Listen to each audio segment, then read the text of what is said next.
Nazali ne sengo ya koyeba ete bozali ebele liboso ya ba poste téléviseur na bino pona kolanda magazine Océan du Congo Info. Na yango bande ko balandi ya magazine Océan du Congo Info na pesi bino mbote bisika nyoso ezwa mibino pe etika ete kimi ya nzambe tata eingela o mabota mabino. Toko fungola basango ya mokolo lelo na mayematali Est République démocratique du Congo pambate kunande ekotoko pe tokolobela lisusu penza makambo oyo komelaki mwana mboka Adolphe Muzitu wana azalaki bongo na kikwite. Tokolobela lisusu marche ya kafu ya SID wana ememamaki na mwana mboka Muza pe mai oyo matikali tokolanda yango na bolai bwa basango. Merci encore une fois la fidélité. Pe dans l'olenge penza bozali ko consommer biso pe la bambelo to ali kozwa. Kasi to ki mambango na Est République démocratique du Congo kuna penza makambo mako bongate mobulu mozali ba soldat wa biso ba kokokate pambate détournement makomabe kasi ezali ko kufa bato baike kabu ya l'homme puissant Est de la République démocratique.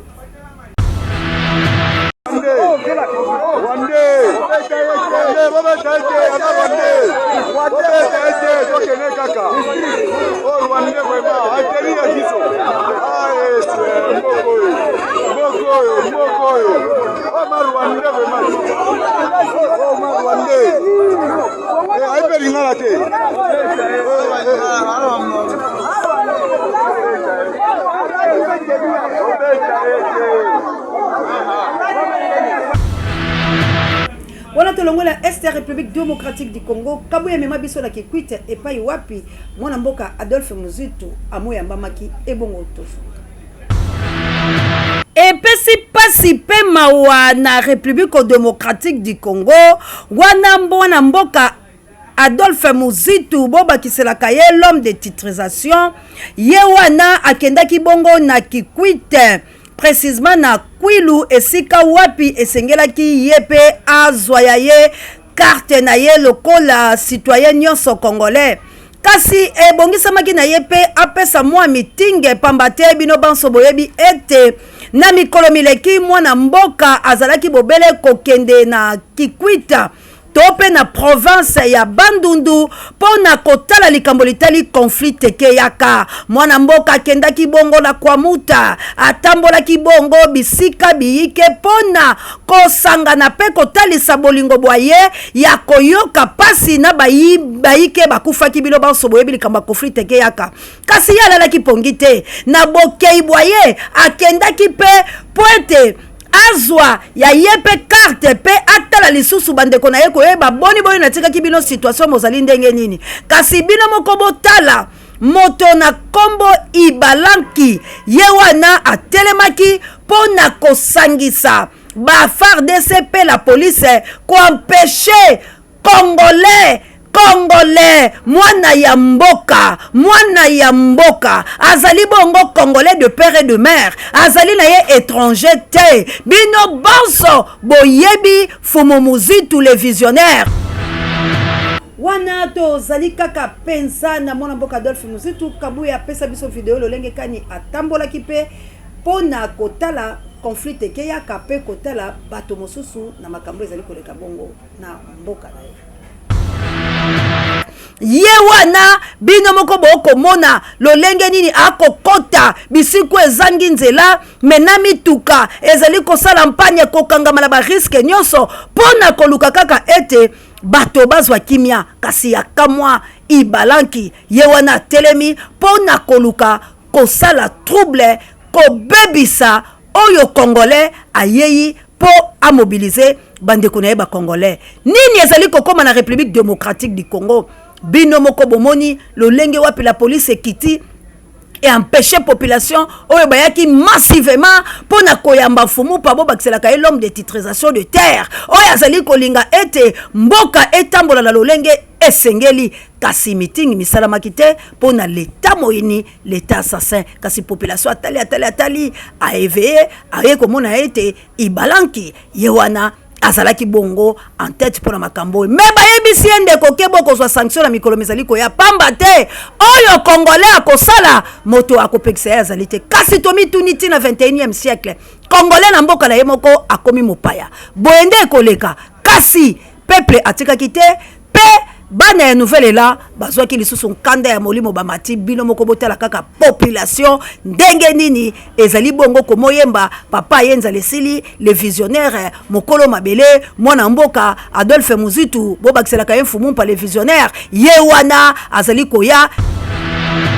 kasi kaka totele mama moke na kikwiti wana to mtiabino mwa mungo la monoko pasi pe mawapo ete mwana mboka Adolphe Muzitu a été vraiment menacé na kati ya mboka na ye moko mwana mboka Adolphe Muzitu ba peshaki asala meeting na ye wana na kikwiti ba boyaki penza a telema pe population bazokaki baike pe population baike penza pe ba ressortissa ya parti na ye vraiment bazoki ba choc et puis ça qui passe pe mawa na komona makambo wana pe ba détectaki moto moko oyo tokotanga kombola ye kaka lelo na magazine oyo azalaki bongo complice ya kobimisa la police pe FARDC pour na empêcher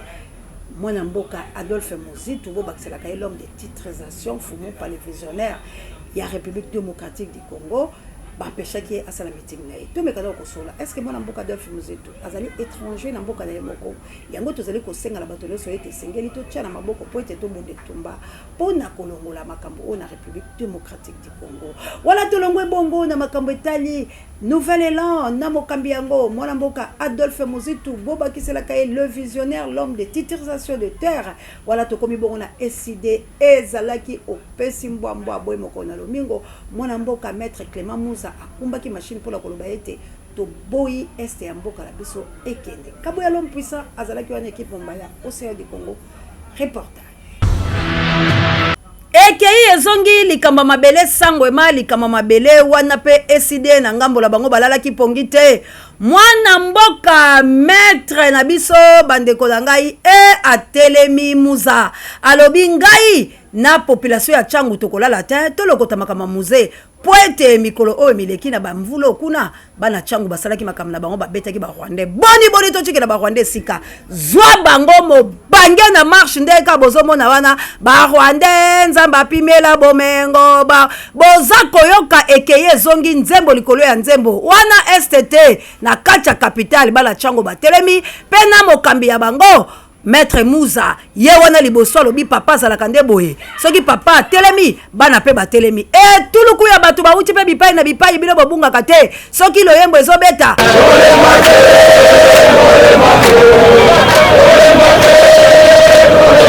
biso na bino tokokutana este ya mboka ekokende te pe ba Rwandais bakokima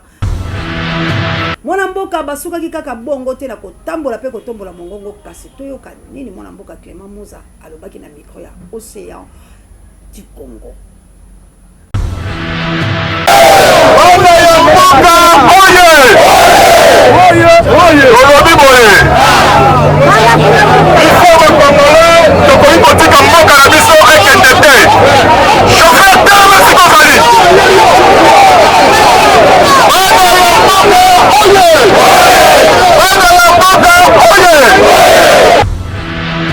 Merci encore une fois wala tokim na lombango po ete to lobela kabilo na makambo ezali kolekala mikili ya bapaya tozolo mondele oyo nini alobi pona bafilika pe pour la République démocratique du Congo epesi passe. Eh bien, vous savez, on a coutume de dire que l'Amérique est riche parce que les Américains sont riches.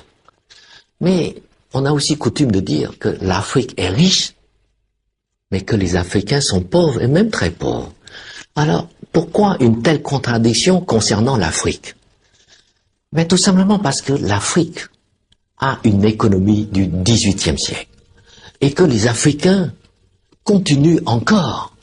à exporter leurs richesses, c'est-à-dire leurs matières premières, aux grandes sociétés européennes qui les valorisent, qui les transforment en Europe et encaisser ainsi à leur place, c'est-à-dire à la place des Africains, l'énorme plus-value de la transformation. On peut dès lors dire que l'Afrique a certes acquis l'indépendance politique, mais pas son indépendance économique. Et pour cela, prenons l'exemple du café. Vous savez que le cours du café vert, fixé à Londres, a baissé de 80% en 8 ans. Alors vous savez aussi qu'aucune entreprise au monde ne peut supporter une telle baisse de prix sans tomber en faillite. Or, c'est ce qui se passe en Côte d'Ivoire et en Afrique. Pire, sur le prix actuel de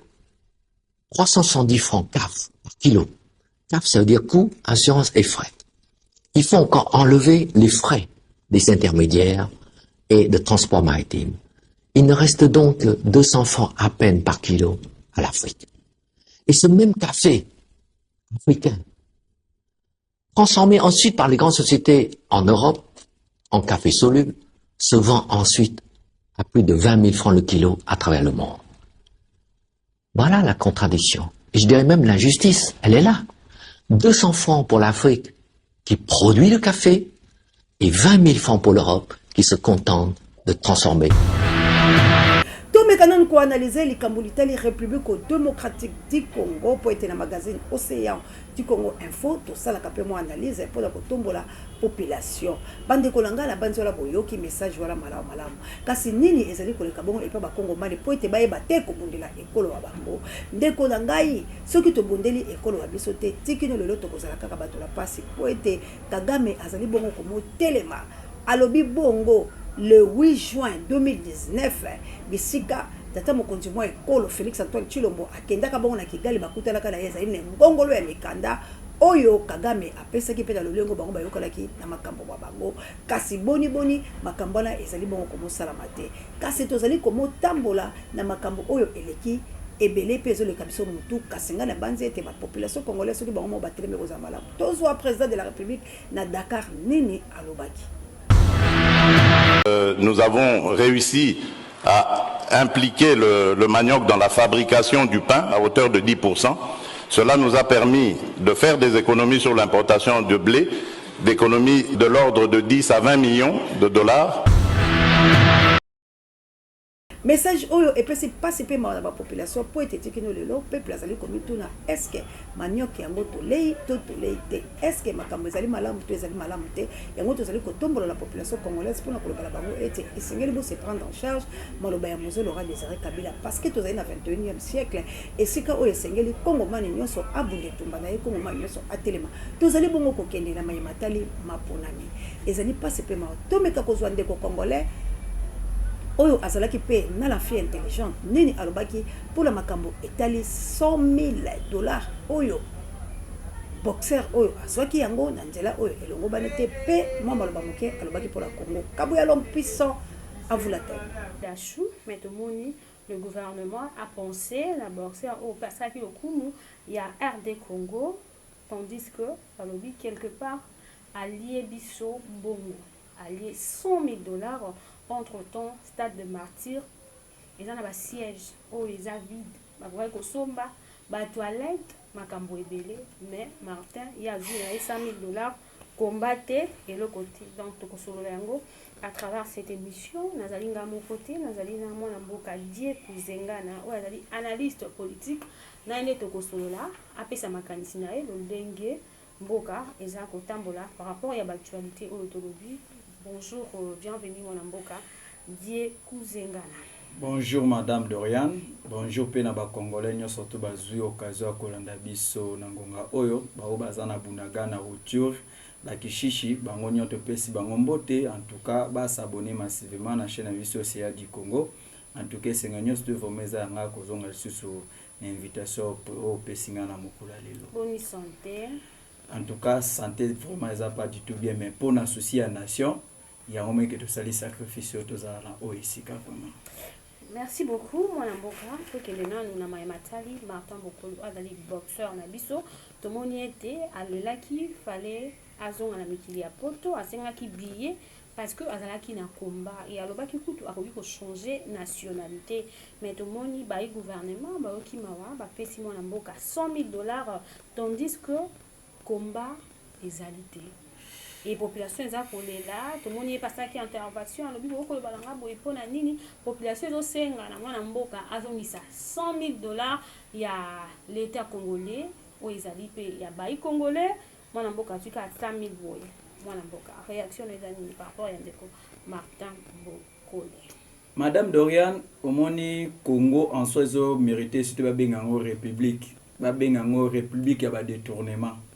pour kotala en soi boxer na niveau oya ye azanango azani na manager na eza confrère na bino mona kiwana ya journaliste yende muta akomi lokola manager na ye yende muta zo conduire ko banda na président na ministère yende muta amemi eza makamba so na kati ya république côté la boxer professionnel na baninga na o bazo mona ba mona na kati ya monde qui est un boxeur azana manager te donc journaliste moko nde muta ndimi po côté la situation na surtout rétro commission za na kati ko banda na journaliste wana ko banda na secrétaire général IDPS ko banda na ministère ya sport ndeko aza incompétent o aza même si incapable ya kolandela ba situation est passé na niveau ya stade Tata Raphaël niveau est passé dans stade de Marty oyo ti jusqu'à présent mutu moko tazo baba mbongo nyonso tu oyo bimaki oyebi $100,000 wana omoni compétition biso beta makali na foot yango mona ka ba joueur nyonso tu o ba beta kana ba vite ba mazembe ba lipopo yango ba welelaka mais pour un simple individu oyo peut-être na yebite na mboka o soki fédération ya boxe soki ezalaka lisusu te soki pe ezalaka pour na comprendre te comment na ndeko na journaliste azana se place pour na ko sala ba opération na en plus boxeur professionnel azani na compte bancaire azani nelo comme songolo pakala na mona ke olele pa bato bazwa mbongo na mona ki dernièrement musicien moko congolais a changé pe nationalité andima ko futele ba frère wana pona ya déplacement mais na ko fana na ko raisonner circuit wana nyo surtout na ba musicien na secrétaire général IDPS na journaliste na bato nyo surtout bazala ki na complicité pourcentage ezali reto commission salami na makambo wana mutu nyonso to ataki parti na na kati ya makambo wana moi eloko ya muke azoka comme bénéfice na ye donc 100,000 bato ba congolais ba ko réclamer pas Israël mutomba donc bango nyonso to ba nyonso to ba jouer ki rôle wana ya koloba mo eloko moko boye na kati ya dossier wana balandela ba parce que baza ni na kati ya fédération ya sport ni na kati ya fédération ya boxe ba yebi bango te na qualité nini oyo ministre andimi abimisa mbongo apesa $100,000 au moment mbongo no babimisa po babongisa stade de Marty oyo ka fait pesa ki ti lelo suite ya malongo zomona na te stade ezala ba condition ya mabe mais ya ndimi ko bimisa $100,000 oyo ba fedi o ba joueur nyonso tout ndeko ba bi $100,000 en espèce et ça la na mboka nini soki ezaki na kala nde ba piéger ye boxeur ana po soki ezaki mael na bi muta piéger muta piéger zaka ka ndeko ya journaliste memaki ana alaxa pena ba image nyonso tout ndenge traçabilité mbongo ezali pe ba ekolande tina terrasse place afanda na $100,000 et ça mana mboka ni bozo mbongo en espèce bo pesi mutu bongo na journaliste abali kotanga soki ezalaki exemple mama Dorian journaliste na biki ngala la te soki ezalaki exemple vie na Yves Bouya journaliste ngala la te soki ezalaki Jean-Pierre Kayembe journaliste na ngala la te engaka comme pas na ye chaque jour alors il faut alaxa biso traçabilité ya mbongo tellement azalaka tombola maboko likolo o est important tombola maboko likolo alaxa biso traçabilité ya mbongo wana banani bazwi mbongo ya mboka po $100,000 to mona ka ba équipe belé o efandaka pona kowela ngo $100,000 wana il fallait voir même ba ko pesa ngo na fédération ya boxe ndebe comment ko kuta na manager na ye après azwi mbongo apesi to yebite ndeko azalaka na manager ce qui 17 kombanga abunda na poto to yebite nani o bandaki ozala ko manager na donc ayokisi d'abord république soni en plus république démocratie du Congo d'ici là toujours changer au combo et comme république a ba détournement poto yebite na ministre lolengi apesi limbongo kitoko te na ministre en soi non c'est que na mboka batu ministre na soi ndeto lo bana moment il faut azala mo fa démissionner pour ça ma masoni donc boxer il ko proposer que ni na za besoin autant selon basouk musu babi que ça promesse ya chef de l'état mta pesa que faut pesa $100,000 bon ata chef de l'état le ba ki a pesa mbongo ngo il faut pas pesa en espèce donc ata compte tout le monde na bazana ba compte ya ba réseau ya communication ye boxer wana za na ngote ata manager azana été siko muta bon to c'est ba résultat ni donc ngana ko souhaiter soki akondima azongisa mbongo ya ba congolais azongisa yango parce que mbongo wana ko tala en soi soki omoni ba condition oyo to ba militaire na biso bazo vivre na est du pays na Kinshasa partout tozali tozomona combien de kopesa image moko ya bongo ya kobimisa bo soto ya mboka partout dans le monde, voire même boxeur bangaba bundana sa déclaration qui na mois de mars yaza na combat na été d'ici là pe mois de mars ezokoka soki kaza na combattre na kosenga vraiment na procureur général république abanda ko sala réquisition ko banda na ministre na journaliste oyo azalaki wana na secrétaire général IDPS na ba union surtout voire même musicien wana oyo apoto wana ba keni ya ko binsa mbongo pona bokole ake ko bunda combat na niveau France donc na ko combat ezaki kumoko monter ezaki bien préparé bien planifié pour que ba récupérer $100,000 ana ba kabola ba retro commission ndenge koma na république ba détournement république ba retro commission peut-être yango ezaki déjà kuna bango ba bongisaki pour ce que ezaki exemple moment de rien to salaki makambo wana mais na moment de kwana journaliste azola la tête chaque jour yango koma comme si j'ai émission na bandeko na banzi bolandi wana azali elenge na micro kaka yo sérieux de la presse congolaise ayamba maki mwa moke na mwana mboka la fille intelligente d'Oriane moni bilo moko ndenge nini asemboli pe alobi ndeko na ngai pasi pe mawa to kimamba na opération buka kabuya tshela biso lolenge nini elekaki ongomela asasaki na ville province ya Kinshasa. Opération buka ndenge ka bozomona awa kini bopeto kasi ebongwanaki nango buka po ete kini bopeto esa nango eloko te tolo baka bosolo po bosolo ezali bokaboni te zandu banda ebuka mato tonga kate ba mama bakoma na nzela nani abimisa mama na nzela nani abimisa mama tanda biloko likolo ya terrasse n'est-ce pas ngobila po ete yende mutu azalaki l'opération buka kasi ya lelo to kamwe bandeko la ngai oyo ebimeli biso nanu tomona te oye bimeli biso na ntomona te melelo to la mukaboye opération ekatani na sima ya batu kokufa opération ekatana est-ce que bilo bakozongisa bato bakufi tozali kosenga la bilo bandeko bofungola miso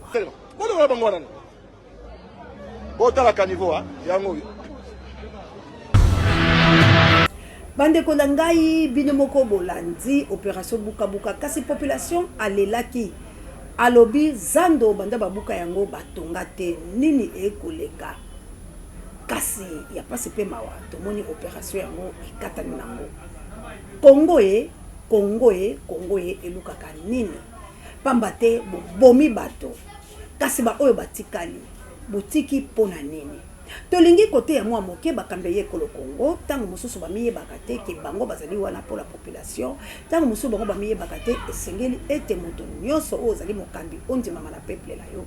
kasi tozali kokende tanga maponami bato oyo soko bakufi tango bosali opération buka bokozongisela bafamille na bango bomoyebwa bango biloko bizali bibele pe biyiki ya kosala na République démocratique du Congo po ete tozwa osomela biso lokola kabu ya plan puissant tiela biso vidéo phénomène kuluna na République démocratique du Congo tozangi eloko ya koloba tobeleli tango nyonso ba autorité ya République démocratique du Congo botala lelo bozomona bino moko wana eza na STT o M23 koti te ezali nde na ville province ya Kinshasa bisika oyo makambo ya mabe ezali bongo kosalama bomoni netumba wana moko alali o bazobenda wana akufi bandeko na ngai ba autorité nini esengeli tosala po ete makambo oyo esila botelema tobeleli mokambi ya la police ya ville province ya Kinshasa Général Kasongo musala oyo ezali ya yo po ete mosala ya police ezali kobatela peuple la biloko bia ye na banzela peta mosusu tokotia point final na magazine Océan du Congo ya mokolo molelo bomoni wana ezali tozongisa phénomène kuluna oyo moto akufi opération ya makasi esengeli bosala phénomène kuluna kosilisa yango pamba te phénomène kuluna kimisi bato bandako phénomène kuluna esali makambo ya mabe koleka phénomène kuluna ezali kozangisa baye kongomani kimia ya solo kobuka ezali malamu pamba te moto akoyi kozanga te kotosa mibeko kasi esengeli ete boyeba lolenge nini bokoki komobukela boyeba lolenge nini bokoki komisela opération wana yo mokonzi ata omibuki ndenge mwana mboka Jekoko Mulumba wazali vice gouverneur amibuka ki morgela kasi peuple akondima yango te lolenge nini avant Jekoko oyo azali mokonzi to pe mokambi ya mboka atonga na libanda ayebaki te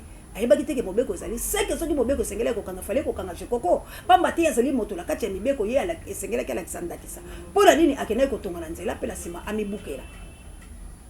omoni place oto komona ete bakambi ye ekolo Congo boali boko malamu te boko tambusa pe mboka na lolenge elongo banete parce que mokonzi akoki kosala mabete na sima milo banga moko la zala victime te wale zali ndakisa malamu te pe peuple congolais andimi yango te monoko na ngai kasi malobe ezali ya ngai te ezali ya population oyo bakolela balobi molobeli telema liboso ezali mopanzi sango obeta mbela po ete biso tozali kolanda yo malamu na magazine Océan du Congo Info na mosala ozali kosala bandeko na ngai tosunga population yo moko pe misonga tokomi na tango ya mapona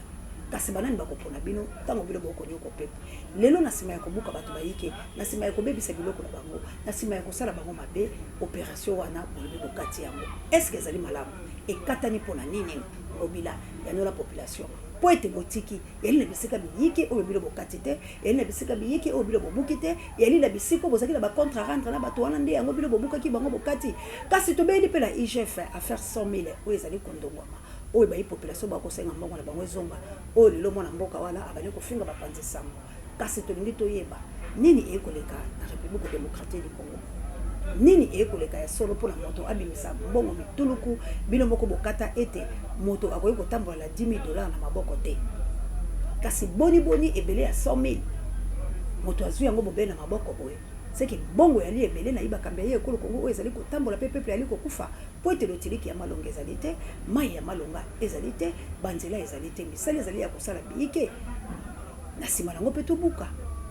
po ete soki moto ayibi balabala akoetufe me mingi ezali bobele bino oyo ba nouveau riche botongi mpe boclôturer bamapango ya bato bokangi balabala kasi soki tolobi tobuka banani bakolela ebele yali bobele bino population ekolela te belelo tango bobuki basomele nyonso bino bosali bango mosala eyali wapi grève